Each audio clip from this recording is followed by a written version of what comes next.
Thank you very much for your kind introduction from Kaiserslautern. It's a pretty small place to live. Many people are a bit more familiar with our football team, say, so please don't have too high expectations of my presentation. I will be touching upon several topics that were brought up this morning, and I'll be looking at the societal backgrounds to neighbourhoods, different types of communal cooperative living, as well as the structures that underlie these options, asking who is taking responsibility for these types of housing initiative. Perhaps it is a little organisational in quality and giving some pointers as to how this can be put into practice, perhaps. So we heard this morning, why housing projects? Why are they on the rise in urban areas and rural areas too? Well, demographic change, people who are a certain age have a certain life expectancy before them. You have social networks, you have families by choice, and people looking to live together. And that is what results in these quotes from interviews that we then refer to. And we want to be where life is, essentially. People want to be somewhere lively. This is what was hard in the survey. For example, people not wanting to be alone and still wanting to be free. So there are a couple of projects that were looked into. In particular, in Germany, I think we also have to bear in mind which region we're in. Now, in Switzerland, in Austria, perhaps this is dealt with slightly differently. But in Germany, there is a great difference between East and West, even say, with the different institutions, the different environments that are around. So this also predetermines what is possible and what is not. So once again, in the direction of social spaces, this was mentioned this morning too, having neighborhoods that are a little looser, I guess, in that there are opportunities to encounter one another, but these are not as readily available because people live in a more fragmented way. So the little bars and cafes, say, the little places where people come together have a then disproportionate value in those societies. If you have very few opportunities to be in contact with one another, then and of course this goes beyond people that you're related to, beyond friends and family, and also includes these coincidental encounters with people in our environments. If people go to the same bakery and meet other customers and start to develop a type of familiarity there. And this is what underlies these projects, and that there is a greater need for that, and that is something that people want. Then there is the topic of these cities that we have today. They aren't very easy to get a good overview of, and what seems to happen now is that there are various dimensions where criteria have to be met. They should be accessible, and you should be able to drive your car or be pedestrianized. They should look good, be colorful.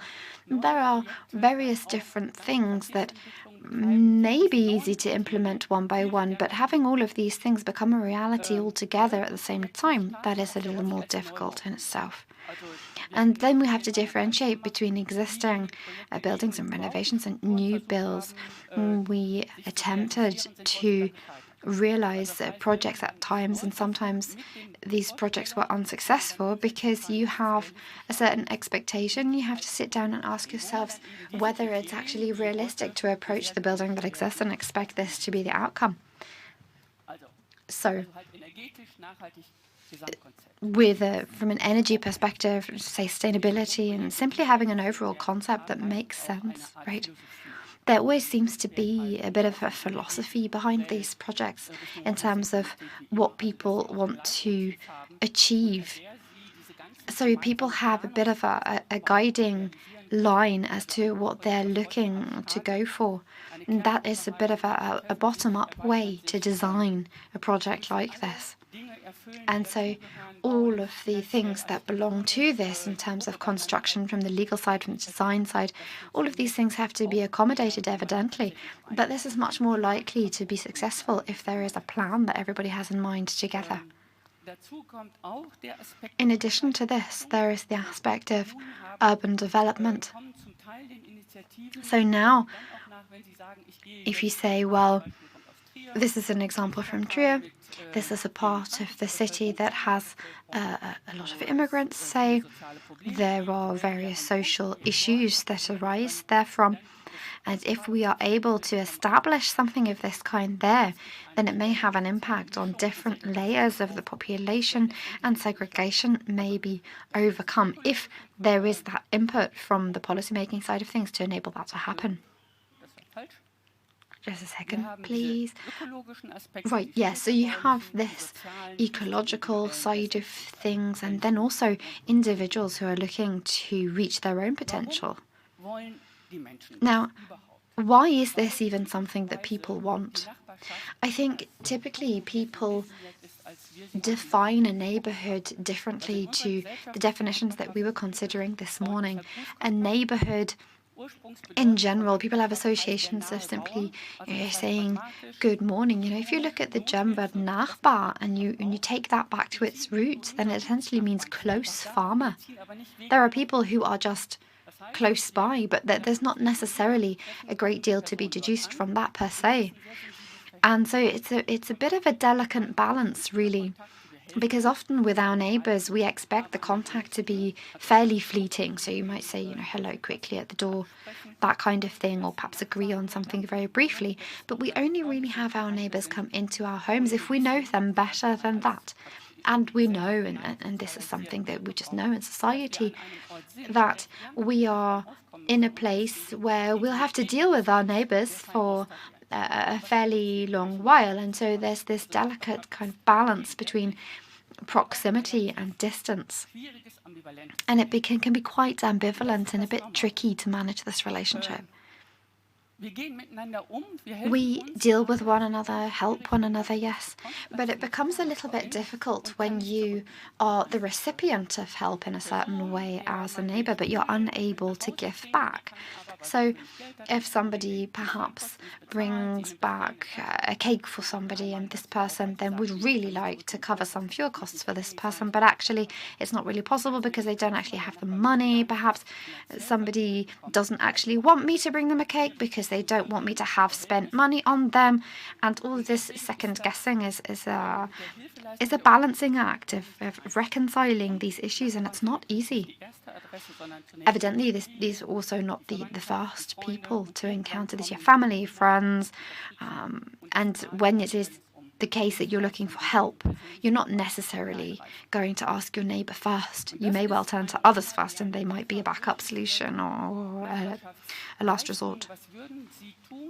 Now, what would you do? What would you like to see happen? What would you consider doing yourself? And what have you already done in the past? So the question here was, which of these things would you like? Would you consider yourself, or have you done already, right?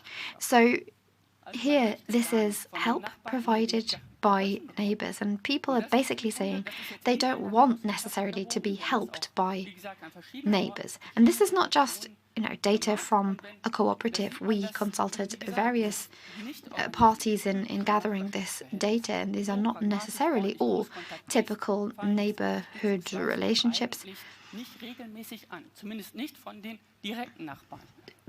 Those who live right next door are not necessarily the ones you want to turn to for help with different things. But the typical neighbour is not necessarily the person you would go to first with a problem. Perhaps I will actually give you a bit of background, because this is what I have been asked to do. And I think this is one topic. What is actually a classical type of neighbourhood where people are fairly anonymous and have very little to do with their neighbours? They're not unhappy. It's not that they're dissatisfied with this, and perhaps people choose to live in these environments because they are more anonymous, because you can then form a friendship, but you don't have to, and that is an advantage of that less committal environment, if you like. And you can also say then, actually here, this is a form of social innovation. The neighborhood is more loosely organized here, and people want to have support from one another. But then you can say, well, actually, you can use housing projects as a mechanism to address people's needs and desires, and perhaps to fill gaps, to meet needs. This is a social innovation, yes, but also a sustainable solution to societal problems that have to do with all kinds of demographic change that has become established over time. And here we see different types of communal living. So, an overview then. For older people, perhaps, of course, you might be in a care home, right? But this would be the kind of situation where you actually get professional help. We don't mean a care home where staff come in to treat the elderly or look after them in professional capacity. What we're looking at here are people coming together to plan a project to meet their housing requirements, where they have decided to pursue a project of this kind, who then manage it themselves, who then live together without any form of hierarchy, essentially. This can be across various generations, if you like, but it doesn't necessarily need to be. You can also have very homogeneous living groups. And there is largely some kind of private real estate. Usually there is a private flat, say, for each person, perhaps a little smaller than a regular flat, with perhaps a private kitchen. And then there are other spaces that people share with outside space where people can do things together, other spaces where people can come together. And this is where in cooperatives people do have private space. It's very pragmatic. Perhaps students have simply a room, and then they have other spaces that they share. And so communal housing projects, this means that you have your private space plus communal areas. So then you can develop these over time. It doesn't have to be predefined from the very beginning.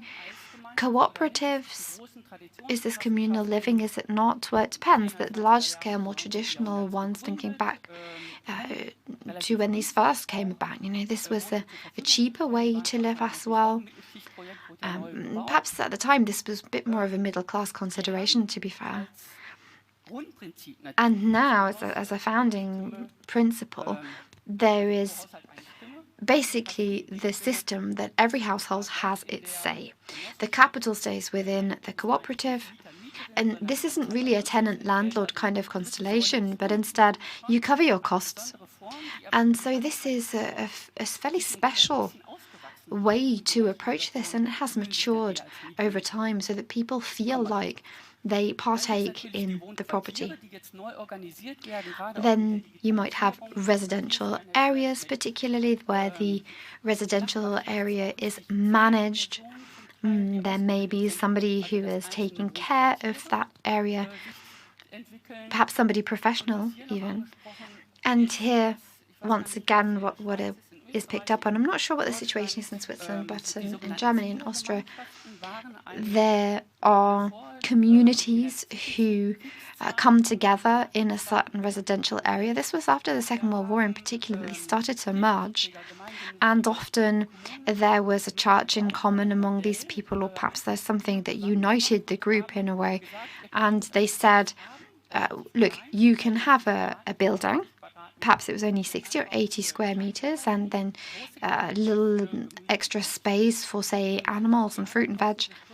And then there was a great many hours of invested effort into making these spaces their own. And over time, they were able to make these spaces their own and inform one another of how to best cultivate these areas. They were able to come up with garden tools together, etc., etc. And now, of course, these are changing hands, but essentially, this was a way for people to gain real estate property and be able to live there themselves. So having everybody have the same rights, everybody having spaces that looked very similar, having equal access to various facilities. So there being one moment then where decisions are made on how residential areas should look. Now, communal building projects can result in communal housing outcomes, but they don't have to. So you might decide to build together with somebody, and the result may be that there is some kind of communal living, but this doesn't necessarily have to be the case. So that then is a different situation to other projects, because the idea then is that it includes various generations, but it's not always necessarily successful if you have buildings with several generations encompassed within them, because some generations may not be able to partake, perhaps because they have other things to do, perhaps because they're not in a position to be hiring architects or bringing up the funds for this. And so they have to be exempt from this planning position. And then afterwards, when the building is finished, they then essentially are forced to enter into whatever the others have decided upon. And that doesn't always work, as you can imagine. So there is an entire spectrum of ways people can live together communally or cooperatively. And evidently co-ops are just one option here. So we'll be hearing a lot more about this over the course of the day. You don't necessarily have to be related to somebody to have help from somebody else, of course. But you can be organized to help one another. So then you ask, well, why would people choose to move into a housing project? And then you have the cooperatives that are more established, those that are newer, and there is an orientation towards this sense of community that seems to be important. Almost all of the people surveyed say that cooperative living is important to them. Of course, the ecological side of things tends to be important too. And for the more traditional among them, this is also often about finding a place to live that is perhaps a little cheaper than other options. And so if you piggyback onto that and create something against the backdrop of that, you then have cooperative stakeholders. They may well fall into these categories of thinking. So here are some quotes from the projects that we pursued, from surveys we conducted most recently, and this is what we've been talking about, consulting older adult people. If you have these people looking to enter into this kind of housing environment, then, as we've heard, this might end up being the last place somebody lives. And that is a unique situation to be in. This is not something we have to look at in any further detail just now, but this is interesting, I think. Asking, what do people actually do when they live together? Is this yoga and hiking and watching films or having a disco or something?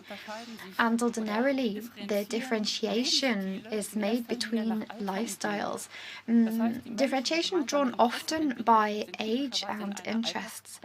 So depending on the age cohort and the education that a certain person has, there are different phases of creation, if you like, where the environment becomes more homogeneous and people spend more time together in their free times. And heterogeneity can also be something that is introduced.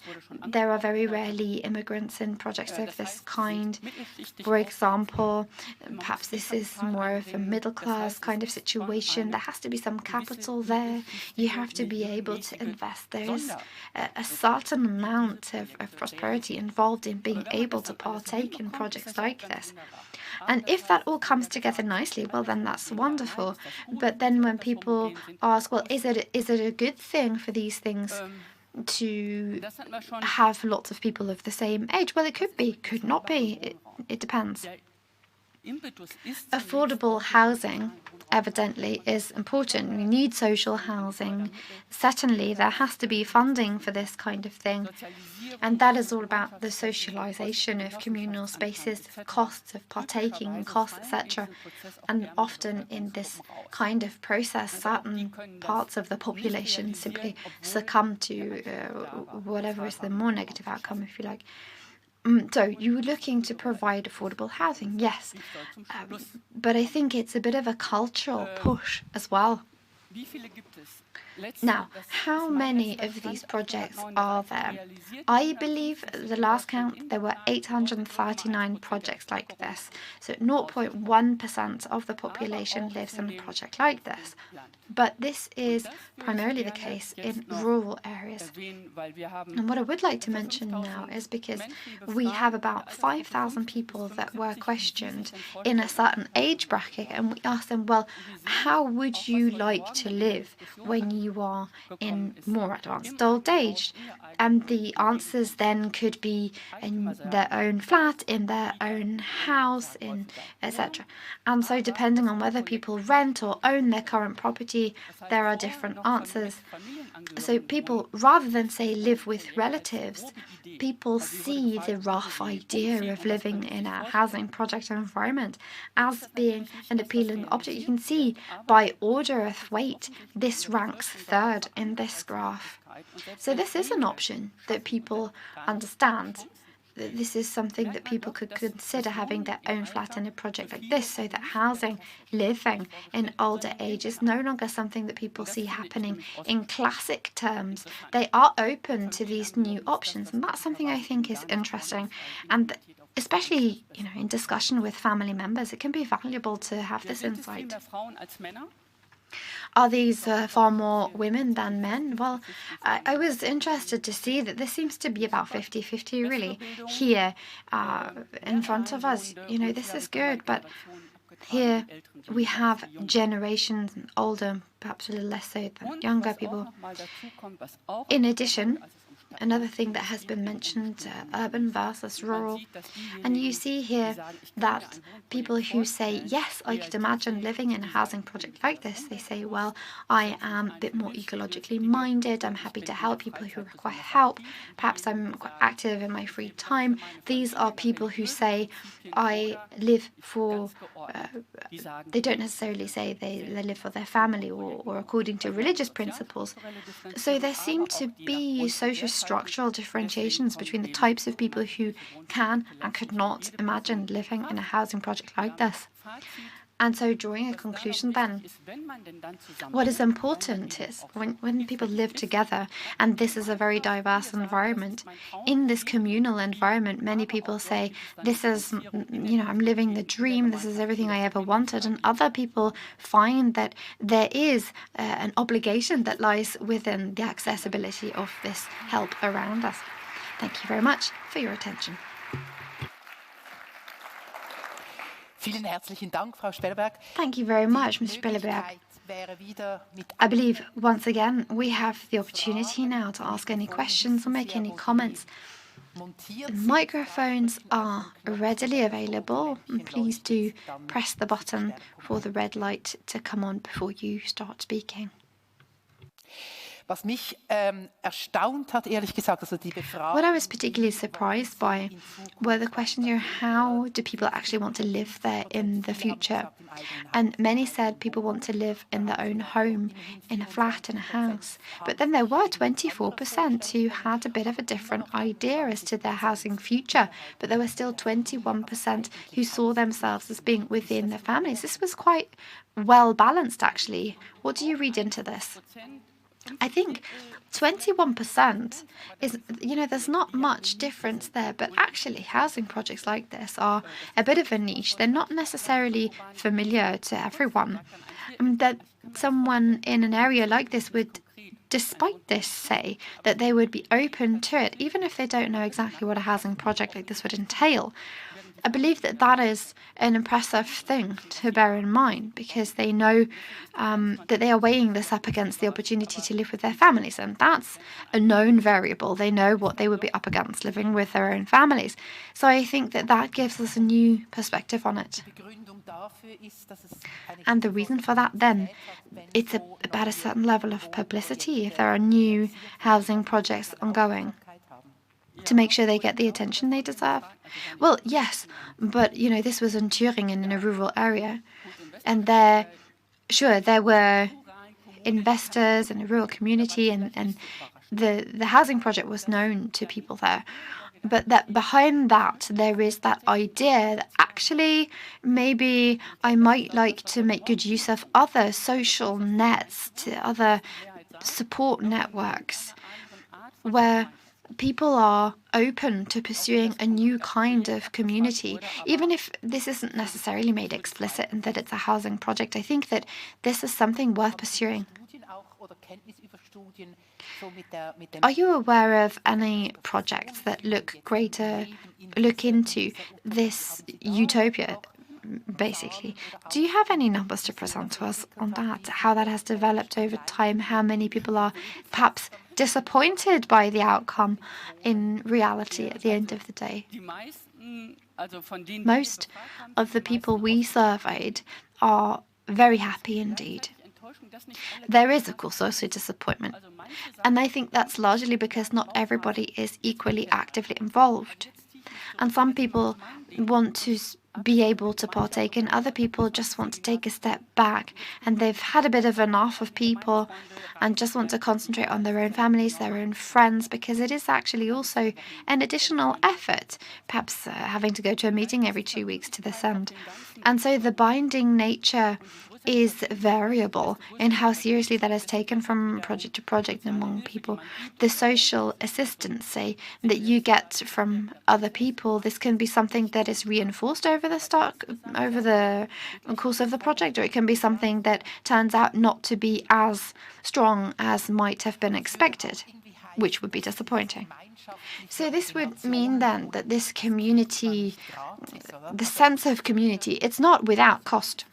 Well, yes, so it's an investment. If you say you have to put in 2,000 euros and you then find that perhaps the project is not successful, nobody wants to fail, right?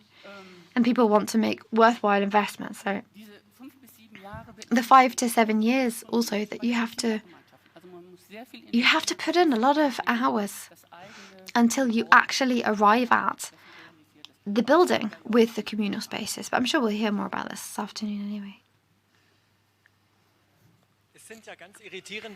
There are very irritating things, actually, that you come into this situation with data, with results, and it is possible that the data actually overrepresent the desire to live in a housing project like this, but it could be the other way around entirely.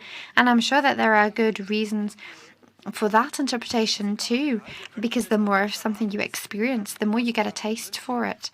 In Munich, what has happened there has shown that actually somebody needs a flat, and they're so few and far between that people are pushed into housing projects like that, and then they arrive there and very interesting things happen, not with everyone, but with some people, and actually with a great number of people, in that we then, as researchers asking questions and surveys like this, we would have been bamboozled if we then look at what happened after the fact.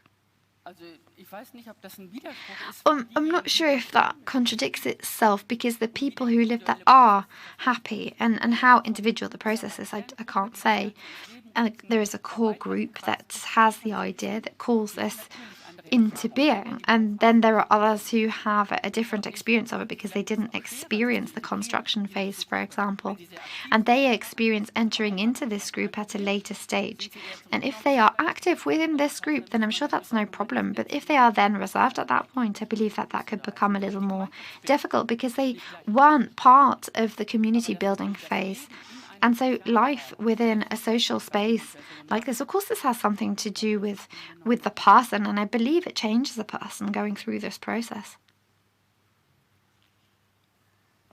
Mir gefällt die Definition noch gut. I really quite like the definition of the community of neighborhoods as being places where we know children's names, you know. So neighborhoods is they are a place where I know children's names. Wo ich die Kinder mit Namen kenne. Ach so. Right. Well, that obviously requires there to be children in the neighborhood, and it requires the children to be out on the move in communal spaces. Now, there were 5 of us at home, 5 children, and it was a village full of children.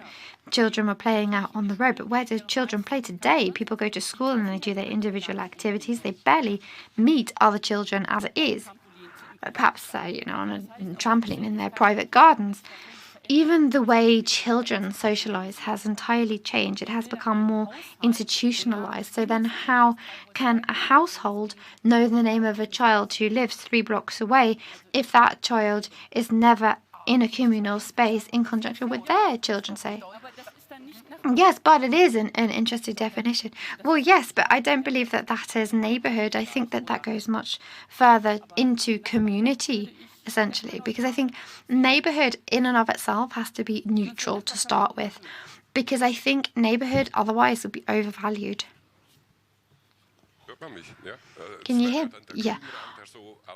Yes, but that then requires neighborhoods to have this green space so that I and my neighbor's children will happen to be in the same space outside.